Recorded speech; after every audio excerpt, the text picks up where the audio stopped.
Olá pessoal, aqui é o Pastor George. Nós estamos dando continuidade à nossa série de aulas com base no livro O Cristão Presbiteriano, da editora Cultura Cristã, do Sean Michael Lucas.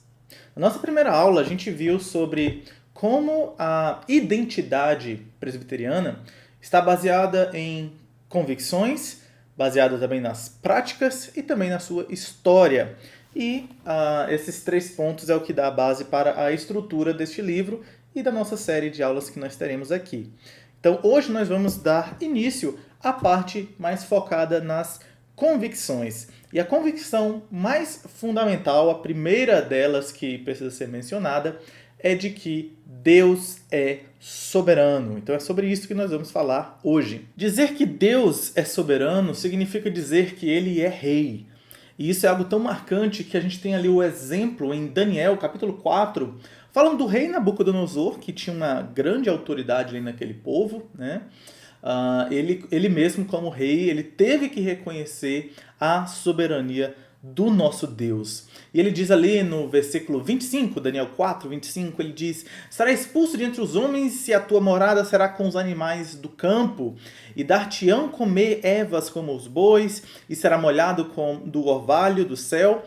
Passar-se-ão 7 tempos para cima de ti, até que conheças que o Altíssimo tem domínio sobre o reino dos homens, e o dá a quem quer." Então isso foi imposto sobre Nabucodonosor e de fato ele veio a reconhecer. É o que a gente vê lá no capítulo, ainda no capítulo 4, nos versículos 34 a 35, que diz assim: "Mas ao fim daqueles dias, eu, Nabucodonosor, levantei os olhos ao céu, tornou-me a vir o entendimento, e eu bendisse o Altíssimo, e louvei e glorifiquei ao que vive para sempre, cujo domínio é sempre eterno, e cujo reino é de geração em geração.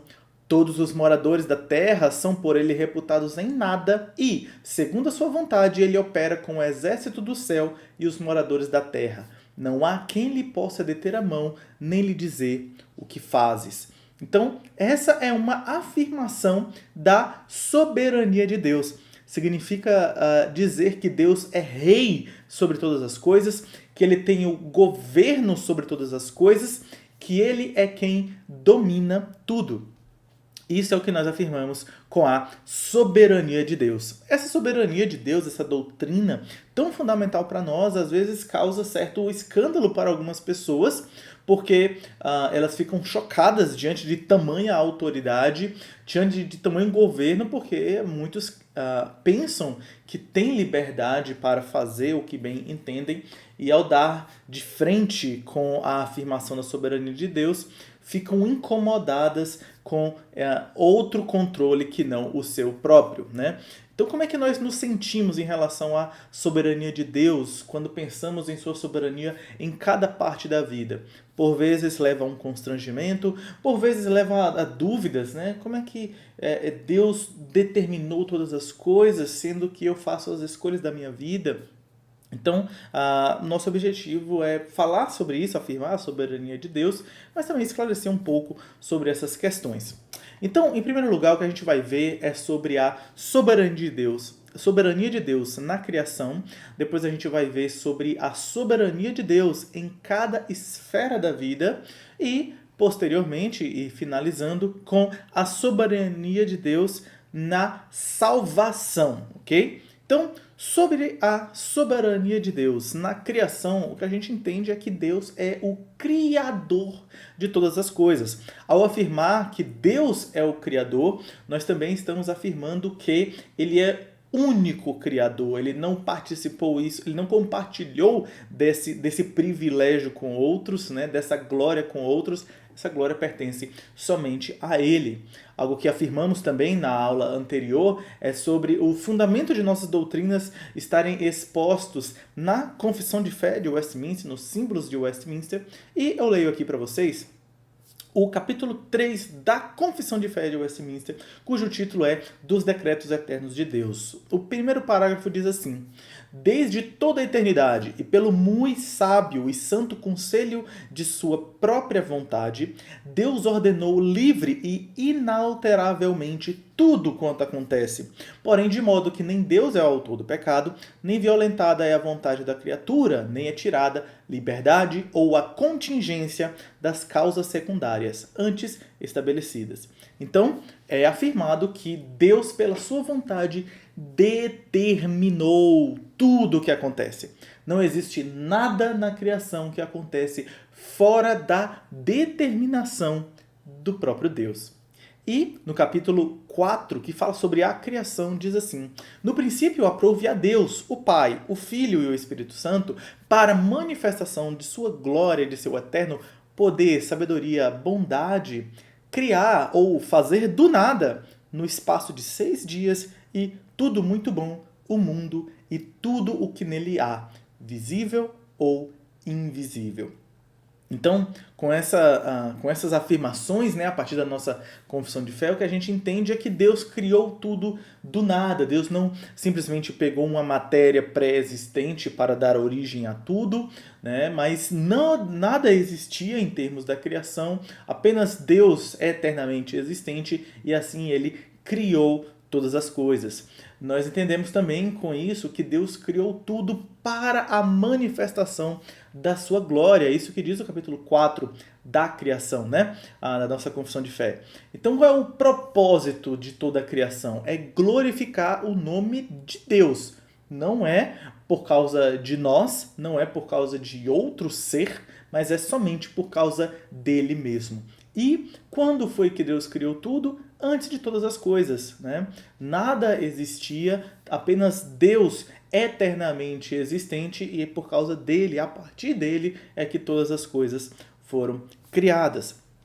Quando a gente entende isso, uma afirmação aqui do autor do livro base que a gente tem, diz assim: a consequência da soberania de Deus sobre a criação é o fato de que ele é tanto o seu rei como o seu juiz. E com essas afirmações, com esses qualitativos sobre Deus, a gente pode pensar em algumas consequências. Dizer que, por causa da sua criação, ele é rei, significa que ele governa sobre tudo, ele tem o direito de agir sobre tudo. Isso é o que significa ser rei, isso é o que significa ser soberano. Ao dizer que ele é juiz, significa que ele também avalia todas as coisas. As pessoas não podem viver as suas vidas independente de Deus sem acharem que não irão lhe prestar contas, porque sim, todos nós iremos prestar contas ao Criador e ele vai julgar a nossa vida, né? De acordo com a sua revelação, com a sua vontade.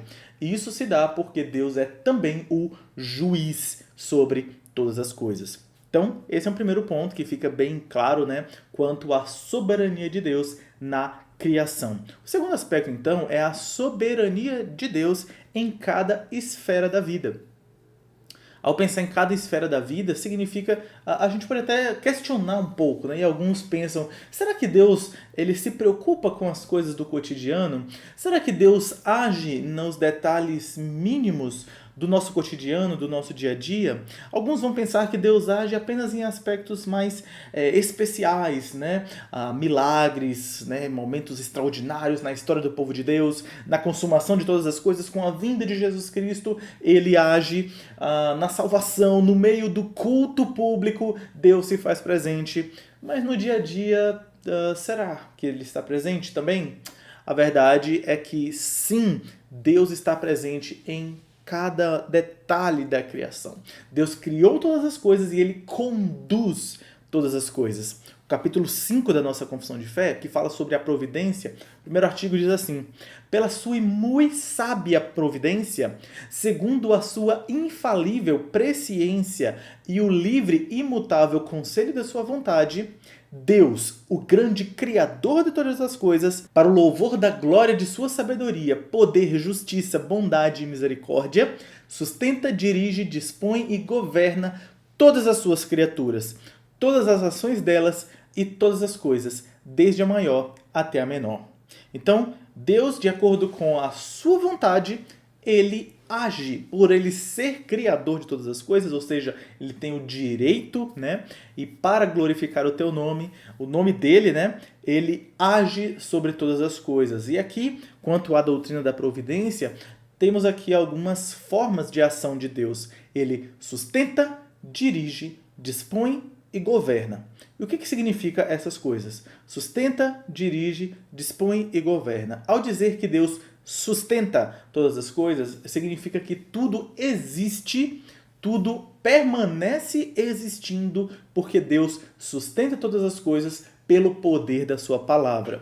Se o sol está lá fora a iluminar a terra, é porque Deus sustenta o sol, assim como sustenta a terra. Até mesmo os pecadores, quando eles cometem os seus crimes contra a vontade de Deus, eles só podem fazer isso porque Deus os sustenta com vida. Não existe nada que acontece nesse mundo se não é pelo sustento providencial de Deus. É isso que afirma o aspecto da providência, né? Que é uma categoria da soberania de Deus. Um outro ponto é que ele dirige, né? Ele sustenta e dirige. Ao dizer que Deus dirige todas as coisas, nós estamos falando então da história da humanidade. Toda a humanidade, todos os eventos, tudo o que acontece tem um propósito. Isso é até comum, né? Às vezes a gente fala assim, tudo tem um propósito. Ah, se aconteceu dessa forma é porque tem um propósito no final. Algumas pessoas até falam isso de maneira um tanto impessoal, como se o acaso fosse o propósito de todas as coisas. Mas nós, como cristãos, afirmamos que tudo tem um propósito e esse propósito é determinado pelo próprio Deus. Nós temos o exemplo, falando do Senhor Jesus, da vinda do Senhor Jesus, né, em Gálatas 4, versículo 4, diz: vindo, porém, a plenitude do tempo, Deus enviou seu Filho, nascido de mulher, nascido sob a lei. Então, isso aqui é um breve resumo, né, da conclusão de toda a história do Antigo Testamento até o nascimento de Cristo. Tudo estava encaminhado e direcionado, usando a palavra, né? Direcionado para aquele propósito. O propósito do mundo receber a Cristo Jesus, o Filho de Deus. Então, tudo é dirigido por Deus. E esse é um exemplo, inclusive, observando o caráter de Cristo Jesus, não só na sua vinda, mas também na sua morte. Atos capítulo 2, versículos 22 e 23, o apóstolo Pedro ele diz, né? Varões israelitas, atendei a essas palavras. Jesus o Nazareno, varão aprovado por Deus diante de vós, com milagres, prodígios e sinais, os quais o próprio Deus realizou por intermédio dele entre vós, como vós mesmos sabeis, sendo este entregue pelo determinado desígnio e presciência de Deus, vós o matastes, crucificando por mãos de homens iníquos. Então, o que ele está dizendo é que Cristo morreu porque o próprio Deus ele realizou isso, né? O texto diz que ele foi entregue pelo determinado desígnio e presciência de Deus. Foi Deus quem assim determinou que Cristo morresse. Mas os homens se mataram pelas suas próprias vontades, pelo seu próprio pecado, né? Então isso mostra que até mesmo a morte de Cristo, dos piores, né, ou melhor dizendo, o pior pecado da humanidade, a crucificação de Cristo Jesus, foi plenamente determinada pelo próprio Deus. É isso que significa que Deus dirige todas as coisas. Mas ele também dispõe. O que significa isso? Tem a ver com a disposição dos corações. Significa que a intenção dos homens também é disposta por Deus, né? Deus quem dispõe o coração para um lado ou para o outro. Ele age nas intenções também. A Bíblia nos fala que Deus endureceu o coração de Faraó para não deixar o povo ir, e então a partir disso ter ali as manifestações dos sinais, né, conhecido como as 10 pragas no Egito. Tudo isso foi disposto pelo próprio Deus a partir do coração de Faraó. Provérbios 21, versículo 1 diz: como o ribeiro de águas, assim é o coração do rei na mão do Senhor. Este, segundo o seu querer, o inclina. Então, as intenções dos homens, das autoridades, são dispostas pelo próprio Deus. E também o governo, né? Então, nós temos visto aí sobre 4 características da providência: sustento, direção, disposição e agora governo. Quanto ao governo, a ideia é que nada está fora do controle de Deus. Cada detalhe que acontece é vontade de Deus. Aqueles que são movidos pelos homens, aquilo que é da natureza, e isso deve nos levar ao louvor a Deus. O Salmo de número 68, do versículo 7 ao 10, que é um salmo de louvor a Deus, né? E ele menciona vários aspectos mostrando como Deus é quem faz todas as coisas. Ele diz assim: ao saíres, ó Deus, à frente do teu povo, ao avançares pelo deserto, tremeu a terra. Dizendo, né, que foi Deus é quem fez tremer a terra. Também os céus gotejaram a presença de Deus. O próprio Sinai se abalou na presença de Deus, do Deus de Israel. Copiosa chuva derramaste, ó Deus, para a sua herança. Dizendo que é Deus quem derrama a chuva, né? Quando já ela estava exausta, tu a reestabeleceste. Aí habitou a tua grei e em tua bondade, ó Deus, fizeste provisão para os necessitados. Então, é Deus quem faz chover, é Deus quem faz as árvores crescerem, as plantas crescerem. Tudo acontece pela direção de Deus. E nós somos ensinados a orar, né? O Senhor Jesus nos ensina a orar pedindo: pão nosso, o pão nosso de cada dia dá-nos hoje. Pedir a Deus. Mas isso não significa que eu não devo fazer nada, mas significa que quando eu trabalho, quando eu tenho meu dinheiro, quando eu planto, quando eu venho a colher, quando com o suor do meu trabalho eu consigo comprar o sustento, o alimento para minha casa, tudo isso é dado pelo governo de Deus. Então, pela sua providência, Ele está presente em tudo o que acontece. O que fica uma dúvida para nós, né? E talvez esse seja um ponto dos mais delicados. A gente pode falar um pouco mais sobre isso. Porém, vem a questão: e quanto às decisões humanas? Se Deus ele governa sobre tudo, até mesmo dispondo os corações, como é que os homens podem ser, então, responsabilizados pelas suas ações? Ou isso significa, então, dizer que os homens são como robôs que estão ali programados ou controlados pelo próprio Deus? E então as nossas escolhas não são escolhas verdadeiras? Como é que a gente pode entender as ações dos homens de acordo com a vontade e a soberania de Deus? São contraditórias? A verdade é que não. A primeira coisa que a gente precisa entender é que a autoridade de Deus não anula as escolhas dos homens. Muito pelo contrário, a autoridade de Deus determina, né, estabelece as escolhas dos homens e a responsabilidade humana. Então, porque Deus é soberano, o homem é responsável.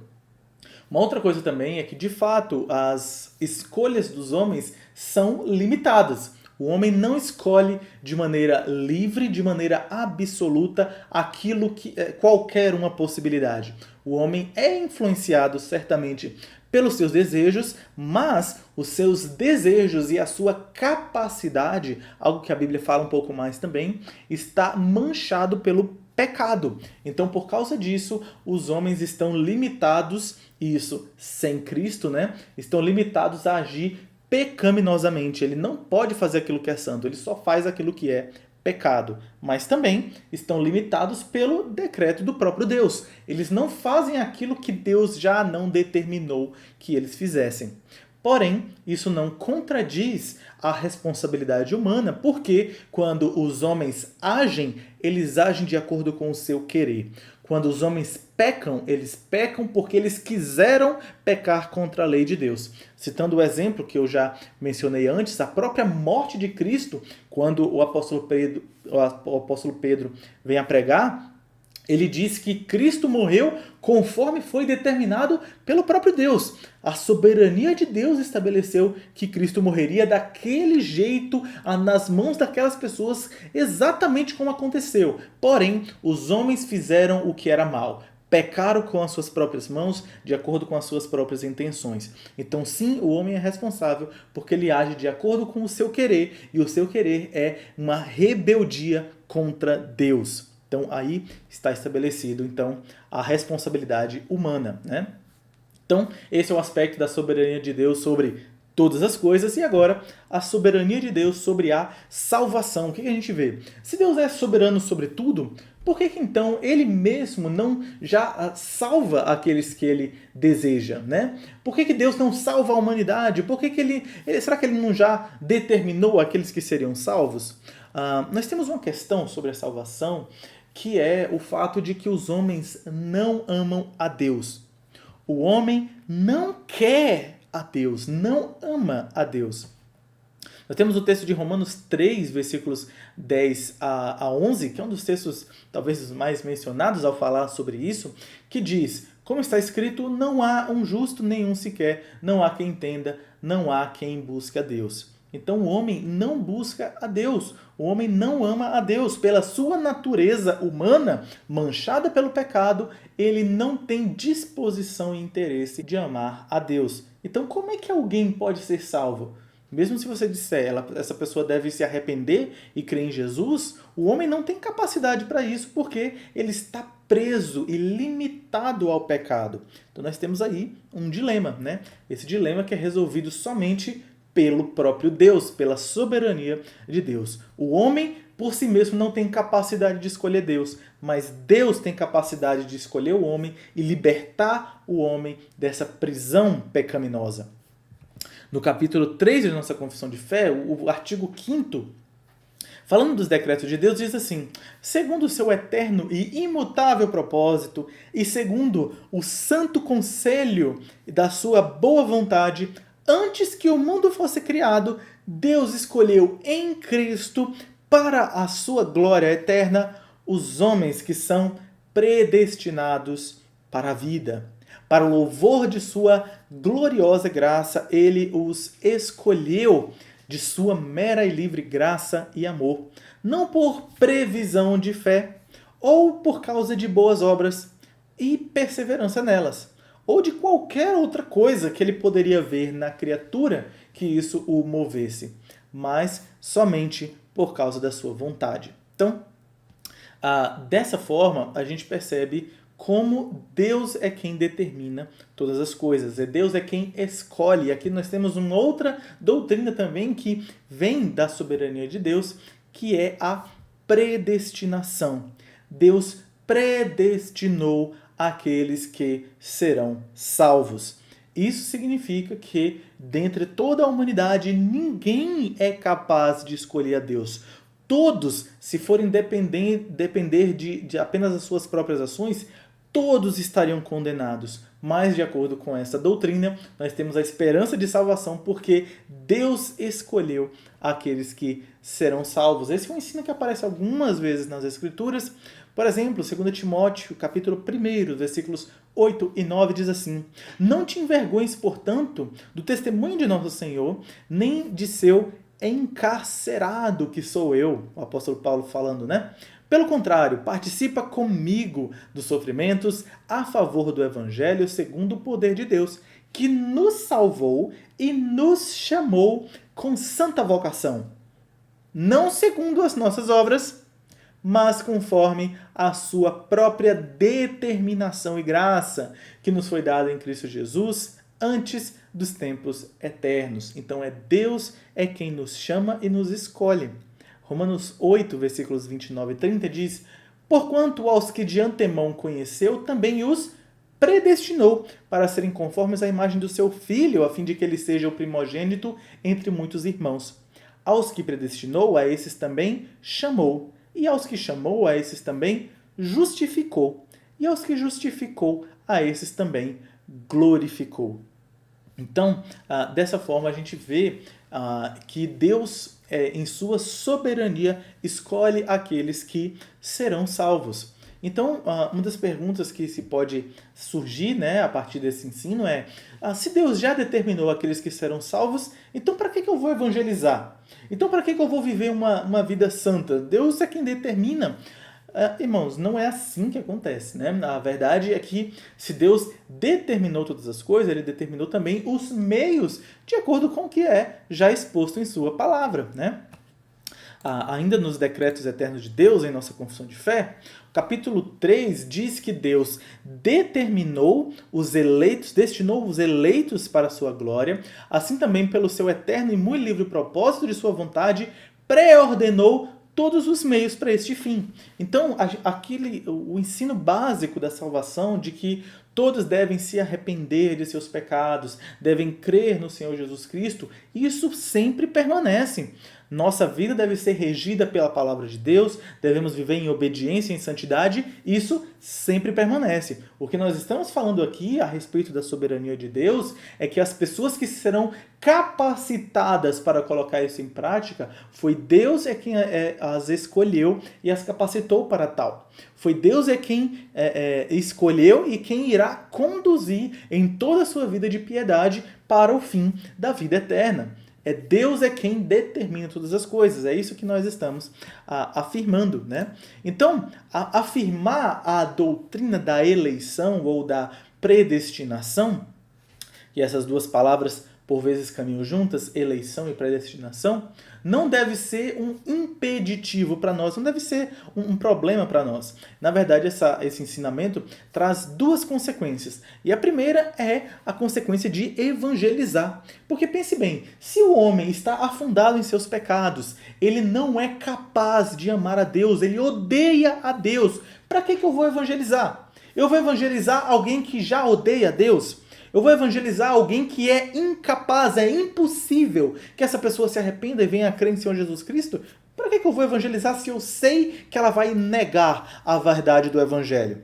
Mas não é assim que acontece. Nós sabemos que sim, ao pregar o Evangelho para alguém, essa pessoa pode ser transformada, tocada pelo Espírito Santo e vir a conversão, e vir a crer. Isso é um milagre. Um ser humano afundado em pecado, incapaz, amando a sua rebeldia contra Deus e odiando a Deus, e vir a se converter, é um milagre da ação do próprio Deus. Mas Deus age, e é nessa esperança da ação de Deus é que eu sou levado a evangelizar. E é isso que acontece, por exemplo, quando o apóstolo Paulo cita em 2 Timóteo 2, versículo 10, ele diz: por esta razão, tudo suporto por causa dos eleitos, para que eles obtenham a salvação que está em Cristo Jesus com a eterna glória. Então, dessa forma, a gente vê que a doutrina da predestinação ou da eleição não é um impeditivo para a evangelização, mas na verdade deve ser uma motivação. Nós devemos levar as pessoas à mensagem de vida eterna, à mensagem do Senhor Jesus Cristo e ordenar que eles se arrependam e creiam em Jesus Cristo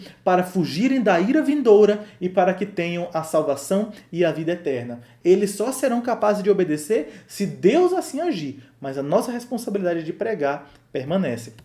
Porém, uma outra consequência tem a ver com nós, conosco, tem a ver com os próprios cristãos, que é sobre a segurança. Romanos 8, versículos 31 e 39, um texto belíssimo, nos diz assim: o que diremos, pois, à vista dessas coisas? Se Deus é por nós, quem será contra nós?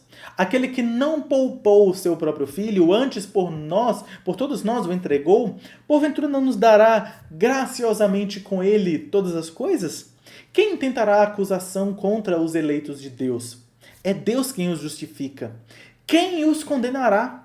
É Cristo Jesus quem morreu, ou antes quem ressuscitou, o qual está à direita de Deus e também intercede por nós. Quem nos separará do amor de Cristo?